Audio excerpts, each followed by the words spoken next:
What do we do with threaded work when the activity that kicked it off is no longer alive?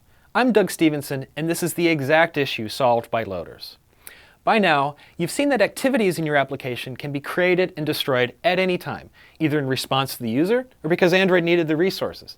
This poses a problem for your threaded work, since the work may extend beyond the lifetime of the activity. Say you have a thread chugging away at some work, and that thread holds references to views that will update upon completion. If the activity ends before the work is complete, a few things will happen.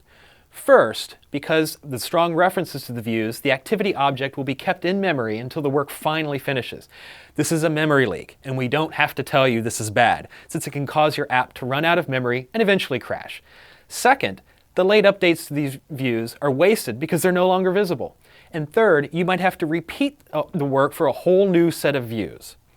To get your threaded work to correctly cope with the activity lifecycle and avoid these problems, you should use loaders. Loaders are wise to the inner workings of the activity lifecycle, so you can ensure your work ends in the right place every time.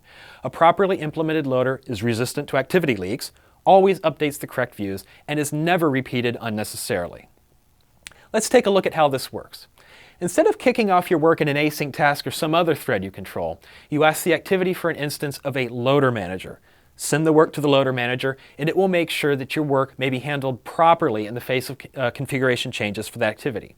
The loader manager also caches the work results so that it won't be repeated with future changes. Now, what if an activity with an active loader is being popped off the stack, never to return? What happens to this in-flight work? In this case, the loader manager makes a callback into your code saying that its results will never be used. You can use this callback to abort the work, clean up, and move on without wasting any more resources. Now, it's worth noting that loaders are specific to activities, and as such, give you a solid framework for separating your views from your worker threads, and minimize the amount of work you would otherwise have to repeat with the activity lifecycle. The downside of loaders is that it can be quite a bit of extra code to get them correctly integrated into your app.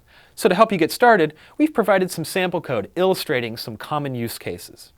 And for more information on improving your application performance, keep watching the Android Performance Patterns videos. And don't forget to join the G+ community for advice from other great engineers. So keep calm, profile your code, and always remember, perf matters.